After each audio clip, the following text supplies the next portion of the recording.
ഇന്ത്യയും പാകിസ്ഥാനും തമ്മിൽ ഏറെക്കുറെ ഒരു തുറന്ന യുദ്ധത്തിലേക്ക് എത്തിക്കഴിഞ്ഞപ്പോൾ പലർക്കും നേരം വെളുത്തു തുടങ്ങിയതുപോലെയാണ് എനിക്ക് തോന്നുന്നത്. ഇതൊക്കെ എത്രയോ മുൻപ് തന്നെ നമുക്ക് നമ്മുടെ സമൂഹത്തിൽ നടക്കുന്ന മാറ്റങ്ങൾ, ഉണ്ടാകുന്ന ചിന്താരീതിയിലുണ്ടാകുന്ന മാറ്റങ്ങൾ ഒക്കെ കാണാൻ നമുക്ക് കഴിയുന്നുണ്ടായിരുന്നു. ഇതൊന്നും പ്രമുഖ രാഷ്ട്രീയ പാർട്ടികളൊന്നും കണ്ടില്ല, അല്ലെങ്കിൽ കേട്ടില്ല, അല്ലെങ്കിൽ അറിഞ്ഞില്ല എന്ന് പറയുന്നത് എനിക്ക് ഒട്ടും വിശ്വസനീയമായി എനിക്ക് തോന്നുന്നില്ല. കാരണം എന്താണെന്ന് ചോദിച്ചാൽ, നമ്മൾ നിരന്തരമായിട്ട് സോഷ്യൽ മീഡിയയിൽ കാര്യങ്ങൾ കണ്ടുകൊണ്ടിരിക്കുന്നവർക്ക്, വായിക്കുന്നവർക്കൊക്കെ മനസ്സിലാക്കാൻ പറ്റുന്ന ഒരു സാമാന്യ ജ്ഞാനമുള്ളവർക്ക് മനസ്സിലാക്കാൻ പറ്റുന്ന കാര്യങ്ങൾ മാത്രമാണ് ഇവിടെ സംഭവിച്ചിരിക്കുന്നത്. കാരണം ഇത് സംസാരിക്കുന്നത് വലിയ രാഷ്ട്രീയ പ്രമുഖരോ അതല്ലെങ്കിൽ പാർട്ടി സ്ഥാനം വഹിക്കുന്നവരോ ഇങ്ങനെയൊന്നും ഉള്ളവരല്ല. ഇത് സംസാരിക്കുന്നത് വെറും ലോക്കലായിട്ടുള്ള, സാധാരണയായിട്ടുള്ള, എന്നെപ്പോലെയും നിങ്ങളെപ്പോലെയുമുള്ള മനുഷ്യരുടെ മനസ്സിൽ നിന്ന് അല്ലെങ്കിൽ മനുഷ്യരുടെ ചിന്തയിൽ നിന്നാണ് ഇത്തരം കാര്യങ്ങൾ വരുമ്പോൾ ഇതെങ്ങോട്ടേക്കാണ് പോകാൻ പോകുന്നത് എന്ന് മനസ്സിലാക്കാനായിട്ട് നമുക്ക് വലിയ ബുദ്ധിയോ വിവരമോ ഒക്കെ വേണമെന്ന് എനിക്ക് തോന്നുന്നില്ല. ഇപ്പം അതിന് ഏറ്റവും വലിയൊരു ഉദാഹരണം എന്ന് പറഞ്ഞാൽ, അനാവശ്യമായിട്ടുള്ള വെറുപ്പ് ഒരു വ്യക്തികളോട് അല്ലെങ്കിൽ ഒരു ഗ്രൂപ്പിനോട്, ഒരു സംഘത്തോട് ഉണ്ടാകേണ്ട ഒരു ആവശ്യം നമ്മുടെ നാട്ടിൽ, നമ്മൾ വളർന്നു വന്ന, ജീവിച്ചു വന്ന നമ്മുടെ സാഹചര്യത്തിൽ, നമ്മൾ കഴിഞ്ഞ 40-50 വർഷമായിട്ട് നമ്മുടെ നാട് കാണുന്നു. ഇവിടെ എവിടെയെങ്കിലും നമുക്ക് ആരോടെങ്കിലും അനാവശ്യമായിട്ടുള്ള ഒരു വെറുപ്പ് ഉണ്ടാക്കേണ്ട അല്ലെങ്കിൽ കാണിക്കേണ്ട ഒരു ആവശ്യമുണ്ടോ? ഇപ്പം ഞാൻ ആദ്യമായിട്ട് അങ്ങനെ ഒരു വെറുപ്പ്, ഒരു വൈരാഗ്യം ഞാൻ കണ്ടത് കേരള കോൺഗ്രസ്സുകാരോടാണ്. ഞാൻ പലപ്പോഴും ചിന്തിച്ചു, നമ്മൾ എത്രയോ വർഷം, 10-50 വർഷം നമ്മുടെ കാരണവന്മാരൊക്കെ വോട്ട് ചെയ്യുകയും ഒക്കെ ചെയ്ത അവരോട് അഭിപ്രായ വ്യത്യാസങ്ങൾ നമുക്കുണ്ടാകാം, തെറ്റും ശരിയും അങ്ങോട്ടും ഇങ്ങോട്ടും പറയുന്നുണ്ടാകാം. പക്ഷെ അവിടെ ഒരു വെറുപ്പിൻ്റെയും വൈരാഗ്യത്തിൻ്റെയും ആവശ്യം ഉണ്ട് എന്നെനിക്ക് പലപ്പോഴും തോന്നിയിട്ടില്ല. അപ്പോൾ എങ്ങനെയാണ് ആരോടാണ് നമുക്കൊരു വെറുപ്പും വൈരാഗ്യവും ഉണ്ടാകുന്നത്? നമ്മുടെ താല്പര്യങ്ങൾക്ക് എതിരു നിൽക്കുന്ന, അല്ലെങ്കിൽ നമ്മുടെ ഉദ്ദേശങ്ങൾ നടപ്പാക്കാൻ നമുക്ക് പറ്റില്ല എന്ന് നമുക്ക് ഉറപ്പുള്ളവരോടാണ് നമുക്ക് വെറുപ്പും വൈരാഗ്യവും നമുക്ക് തോന്നുന്നത്, അല്ലേ? അതല്ല, നമുക്ക് ആശയപരമായിട്ട് അഭിപ്രായ വ്യത്യാസങ്ങൾ എപ്പോഴും ഉണ്ടാകും, അങ്ങോട്ടും ഇങ്ങോട്ടും നമുക്ക് സംസാരിച്ച് പരിഹരിക്കാം എന്ന് ഉറപ്പുള്ളവരോട് നമുക്കൊരിക്കലും വൈരാഗ്യം ഉണ്ടാകുകയില്ല. അപ്പോൾ ഇവരുടെ മനസ്സിലുള്ള കാര്യം, അല്ലെങ്കിൽ നമ്മുടെ മനസ്സിലുള്ള കാര്യം, ഇവിടെ നമ്മുടെ മനസ്സിലുള്ള കാര്യം നമ്മൾ ഈ മറ്റേ കക്ഷിയോട് പറഞ്ഞിട്ട് അവരത് സമ്മതിക്കില്ല, അല്ലെങ്കിൽ അവർക്കത് ഒരിക്കലും അംഗീകരിക്കാൻ പറ്റാത്ത കാര്യമാണ് എന്ന് നമുക്ക് ഉറപ്പുണ്ട് എങ്കിൽ നമ്മൾ എന്താണ്, അവരോട് വെറുപ്പ് കാണിക്കും, വൈരാഗ്യം കാണിക്കും. നമ്മൾ അവരെ നമ്മുടെ തന്നെ ജീവിതത്തിൽ നിന്ന് നമ്മൾ അവരെ ഓടിക്കാനായിട്ട് ശ്രമിക്കും. ഇപ്പം കുട്ടികൾ പോലും അങ്ങനെയാണ്. മാതാപിതാക്കളോട് അവരൊരിക്കലും സമ്മതിക്കാത്ത ഒരു കാര്യമാണെങ്കിൽ എന്തെങ്കിലുമൊക്കെ പ്രശ്നങ്ങൾ ഉണ്ടാക്കുന്നു, വെറുപ്പുണ്ടാക്കുന്നു, വൈരാഗ്യം ഉണ്ടാക്കുന്നു. നമ്മളിതെല്ലാം കാണുന്നതാണ്. അപ്പോൾ ആ വെറുപ്പും വൈരാഗ്യവും കേരള കോൺഗ്രസിനോട് ലീഗിന് തോന്നണമെങ്കിൽ ലീഗിൻ്റെ ഉള്ളിൽ കേരള കോൺഗ്രസ് ഒരിക്കലും അംഗീകരിക്കില്ല എന്ന് അവർക്ക് ഉറപ്പുള്ള എന്തോ ഒരു താല്പര്യം അവരിൽ ഉടലെടുത്തിട്ടുണ്ടായിരുന്നു എന്നതല്ലേ അതിനുള്ള സൂചന. ആ ഒരു കാര്യങ്ങൾ നമ്മൾ അന്വേഷിച്ച് പോയി കഴിഞ്ഞപ്പോഴാണ് പല കാര്യങ്ങളും നമ്മൾ മനസ്സിലാക്കി ഇന്ന് ഇന്ത്യ ഈ ഒരു യുദ്ധത്തിൽ ചെന്ന് എത്തി നിൽക്കുന്ന സാഹചര്യത്തിൽ എത്തിച്ചേർന്നത്. ഇനി സംഘിവിരോധം എന്ന് പറയുന്നു. തീർച്ചയായിട്ടും സംഘികളുമായിട്ട് ഞാൻ RSSൻ്റെ ക്ലബ്ബ് ഹൗസ് ഗ്രൂപ്പിൽ പോവുകയും അവിടെ തർക്കിക്കുകയും അവിടെ പലതരത്തിലും പല കാര്യങ്ങളും പറയുകയും ഒക്കെ ചെയ്തിട്ടുണ്ട്. ഹിന്ദു രാജ്യം എന്നൊരു സങ്കല്പം അവർക്കുണ്ടോ? ഉണ്ട്. അവർക്കുള്ള കാര്യം തന്നെയാണ്. ഞാനത് എല്ലാവരോടും എപ്പോഴും പറഞ്ഞിട്ടുണ്ട്. അവരത് അവരുടെ കാര്യം തന്നെയാണ്. പക്ഷേ എന്താണ് ഹിന്ദു രാജ്യം കൊണ്ട് ഉദ്ദേശിക്കുന്നത് എന്ന് അവരോട് ചോദിച്ചു കഴിഞ്ഞാൽ, ഇപ്പം എന്താ പറയുക, നമ്മളിപ്പോൾ പറഞ്ഞു വരുമ്പോഴത്തേക്ക് എന്താണ് അവർ ഉദ്ദേശിക്കുന്നത് അവർക്ക് പോലും തന്നെ വലിയ നിശ്ചയമൊന്നുമില്ല.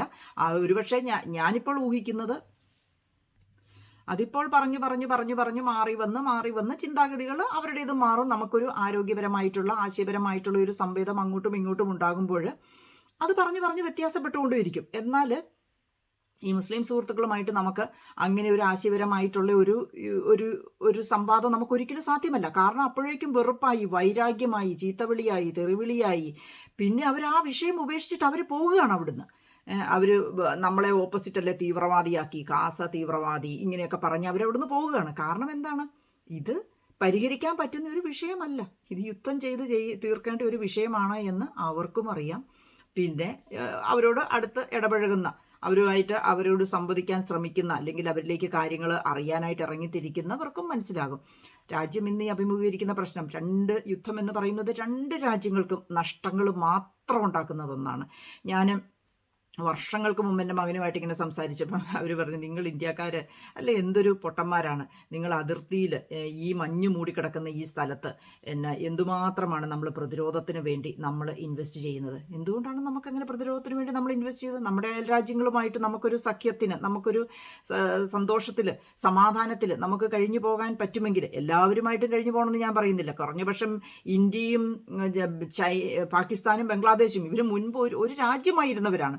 നമുക്ക് ഒത്തുചേർന്ന് ഐക്യത്തോടെ പോകാൻ പറ്റുവാണെങ്കിൽ മറ്റ് ശക്തികൾക്കെല്ലാം മുൻപിൽ ഏറ്റവും വലിയൊരു ശക്തിയായിട്ട് നിൽക്കാൻ കഴിയുന്ന ഒരു കാര്യമല്ലേ. എന്തുകൊണ്ടാണ് അത് കഴിയാതെ വരുന്നത്? ഈ മത തീവ്രവാദം എന്ന് പറയുന്നത് പാകിസ്ഥാനിൽ ഊട്ടി വളർത്തുകയും സൈനിക മേധാവി പറയുന്നത് നമ്മളെല്ലാവരും കേട്ടല്ലോ.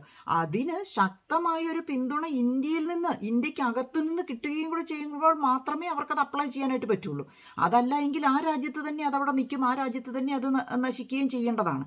പക്ഷേ അതിനൊരു പിന്തുണ കിട്ടുക, അതിനൊരു സഹായം ആ രാജ്യത്തു നിന്ന് കിട്ടുക, അത് എപ്പോൾ മാത്രമേ ഇത് നമുക്ക് നടപ്പാക്കാനായിട്ട് പറ്റുള്ളൂ. അത് രാജ്യത്തിൻ്റെ പ്രതിരോധ സംവിധാനങ്ങൾ പരാജയപ്പെട്ടു എന്ന് പറയുന്നു. ശരിയാണ്, ഒരു സാധാരണക്കാരൻ്റെ ജീവിതത്തിൽ. കാരണം ഇവരെ പലപ്പോഴും ഹെൽപ്പ് ചെയ്യുന്നത് ഞങ്ങൾ ചെയ്യുന്ന പ്രവൃത്തിയുടെ ഫലം എന്താണ് എന്ന് പോലും അറിയാതെയായിരിക്കും ഇവർ തീവ്രവാദത്തിൽ പല സാധാരണക്കാരായിട്ടുള്ള മനുഷ്യർ ഉൾപ്പെടുന്നത്. അവർക്കത് അവർ ചെയ്യുന്നത് തീവ്രവാദമാണെന്ന് പോലും അവർക്കറിയില്ലായിരിക്കും. അപ്പോൾ ഒരു സുരക്ഷാ സംവിധാനത്തിൻ്റെ പേരിൽ ഒരു രാജ്യത്തിന്, ഒരു കോമൺ ആൾക്കാരുടെ, സാധാരണ ജനങ്ങളുടെ ജീവിതത്തെ എത്രത്തോളം ഇൻ്റർഫിയർ ചെയ്യാനായിട്ട് പറ്റും, എത്രത്തോളം അവതാളത്തിലാക്കാനായിട്ട് പറ്റും. ഓരോ രാജ്യവും ശ്രമിക്കുന്ന അവരുടെ പൗരന്മാർക്ക് ഏറ്റവും നോർമലൈസ്ഡ് ആയിട്ടുള്ള, ഏറ്റവും പ്രോസ്പെറസ് ആയിട്ടുള്ള, ഏറ്റവും ഇൻ്റർഫിയർ ചെയ്യാത്ത, അവരുടെ വ്യക്തി ജീവിതത്തെയോ അല്ലെങ്കിൽ അവരുടെ സ്വതന്ത്ര ജീവിതത്തെയോ ഒരു തരത്തിലും ഇൻ്റർഫിയർ ചെയ്യാത്ത ഒരു സുരക്ഷിതത്വം ഉറപ്പാക്കണമെന്നും ഒരു ജീവിതം കൊടുക്കണമെന്നുമല്ലേ എല്ലാ രാജ്യത്തെ ഭരണാധികാരികൾ. അതുതന്നെയല്ലേ നമ്മൾ ഏറ്റവും നല്ല ഒരു ഭരണം എന്ന് പറയുന്നത്. അല്ലാതെ എല്ലായിടത്തും പട്ടാളവും തോക്കും വെടിയും ഒക്കെ ആയിട്ട് ഇന്ന് കാവൽ കൊടുക്കുന്നതാണ് ഒരു നല്ല സുരക്ഷിതത്വം അല്ലെങ്കിൽ ഒരു നല്ല രാജ്യത്തിൻ്റെ ഒരു റിഫ്ലക്ഷൻ എന്ന് എനിക്ക് തോന്നുന്നില്ല അങ്ങനെയായിരിക്കുമെന്ന്. ഇപ്പം നമുക്കൊരു രാജ്യത്തോട്ടൊരു ടൂറ് പോകണമെങ്കിൽ എല്ലായിടത്തും ഇങ്ങനെ പോലീസുകാർ നിൽക്കുന്നുണ്ട്, അല്ലെങ്കിൽ പട്ടാളം നിൽപ്പുണ്ട്, തോക്കുമായിട്ട് നിൽപ്പുണ്ട്, അതുകൊണ്ട് അത് വളരെ സുരക്ഷിതത്വമുള്ള രാജ്യമാണ്, നമുക്ക് അങ്ങോട്ട് പോകാമെന്ന് ആരും പറയുമെന്ന് എനിക്ക് തോന്നുന്നില്ല. അപ്പോൾ ഏറ്റവും നോർമലൈസ്ഡ് ആയിട്ടുള്ള ഒരു ലൈഫ് കൊടുക്കാനാണ് എല്ലാ രാജ്യത്തെ ആളുകളും ആഗ്രഹിക്കുന്നത്. കാരണം നമ്മുടെ മാത്രമല്ല, മറ്റു രാജ്യങ്ങളിൽ നിന്ന് ആൾക്കാർ വരണം, ടൂറിസം, ഇങ്ങനെയുള്ളതൊക്കെ കാര്യങ്ങൾ. അപ്പോൾ ഇവിടെയൊക്കെ നമ്മൾ എത്തിച്ചേർന്നപ്പോൾ നമുക്ക് വിജിലൻ്റ് ആകാൻ പറ്റുന്ന, നമുക്ക് മുളയിലെ നുള്ളിക്കളയാൻ പറ്റുന്ന, നമുക്ക് പ്രതികരിക്കാൻ കഴിയുന്ന ഒരുപാട് കാര്യങ്ങൾ നമ്മുടെ ഇടയിൽ തന്നെ ഉണ്ടായിരുന്നു, ആരോഗ്യപരമായി നമുക്ക് ചർച്ച ചെയ്യാനായിട്ടും. ഈ അനാവശ്യമായിട്ടുള്ള വെറുപ്പും വൈരാഗ്യവും തെറിവിളിയും ഒക്കെ തുടങ്ങുമ്പോൾ നിങ്ങൾ ഓർത്തോളുക, നിങ്ങൾക്ക് നടപ്പാക്കാൻ അല്ലെങ്കിൽ നിങ്ങളുടെ ഉള്ളിലുള്ള ഗൂഢ ഉദ്ദേശം മറ്റേ കക്ഷി നടപ്പാക്കുകയില്ല എന്ന് നിങ്ങൾക്ക് ഉറപ്പുള്ളപ്പോഴാണ് നിങ്ങൾ ഇതുപോലെ തെറി വിളിക്കുകയും ഓടിക്കുകയും ഒക്കെ ചെയ്യുന്നത്. അതല്ല എങ്കിൽ ആരോഗ്യപരമായിട്ട് സംവദിക്കാനും അങ്ങോട്ടും ഇങ്ങോട്ടും ഇപ്പോൾ ഉദാഹരണത്തിന് കാസയെ എല്ലാവരും തെറി വിളിക്കുന്നു. എന്തിനാണ് തെറി വിളിക്കുന്നത് എനിക്കിതുവരെ മനസ്സിലായിട്ടില്ല. എന്താണ് നിങ്ങളുടെ സംഘടനയുടെ ഉദ്ദേശമെന്നോ അല്ലെങ്കിൽ നിങ്ങൾ എന്താണ് ചെയ്യാൻ ആഗ്രഹിക്കുന്നതെന്നോ നിങ്ങളുടെ പ്രവർത്തനങ്ങൾ എന്താണെന്നോ നിങ്ങളുടെ പ്രവർത്തന ശൈലി എന്താണെന്നോ എന്നും ആരും കാസയോട് ചോദിക്കുന്നതായിട്ടോ ഒന്നും ഞാൻ കണ്ടിട്ടില്ല. നമുക്കൊരു സംഘടനയെക്കുറിച്ച് അറിയാൻ താല്പര്യമുണ്ടെങ്കിൽ നമ്മൾ അവരെന്താണ് ചെയ്യുന്നതെന്ന് ചോദിക്കുകയൊക്കെ ചെയ്യല്ലേ. ചുമ്മാ അങ്ങോട്ട് തെറി വിളിച്ചേക്കുക എന്തൊക്കെയോ മുൻവിധികളാൽ. എന്തുകൊണ്ടാണ്? അപ്പം നിങ്ങളുടെ ഉള്ളിലുള്ള കാര്യം ഞങ്ങൾക്കറിയത്തില്ല, അല്ലെങ്കിൽ മറ്റുള്ളവർക്കറിയത്തില്ല. നിങ്ങളുടെ ഉള്ളിൽ നിങ്ങളെ അലോസരപ്പെടുത്തുന്ന, നിങ്ങളെ വേദനിപ്പിക്കുന്ന, നിങ്ങളെ കോപാകുലയാക്കുന്ന, അല്ലെങ്കിൽ നിങ്ങളെ ദേഷ്യം പിടിപ്പിക്കുന്ന, നിങ്ങളെ തെറി വിളിക്കാൻ പ്രേരിപ്പിക്കുന്ന നിങ്ങളുടെ ചിന്തകൾ എന്തൊക്കെയാണ് എന്ന് ഈ അവസരത്തിൽ നിങ്ങൾ രാജ്യത്തോടൊപ്പം ചേർന്ന് ആലോചിക്കുക. അതുപോലെ തന്നെ പലരും ഇപ്പോൾ കോൺഗ്രസ്സിൽ, പ്രത്യേകിച്ച് കോൺഗ്രസ് ആൻഡ് ലീഡ് സുഡാപ്പി താലിബാനികൾ പാകിസ്ഥാനെ തീർക്കുക, പാകിസ്ഥാൻ ശത്രുക്കൾ എന്നൊക്കെ പറഞ്ഞുകൊണ്ട് എഴുതുന്ന കാണുന്നുണ്ട്. ഒരിക്കലും പാകിസ്ഥാൻ ഇന്ത്യയുടെ ശത്രു രാജ്യമല്ല, ഇന്ത്യയുടെ അയൽ രാജ്യമാണ്.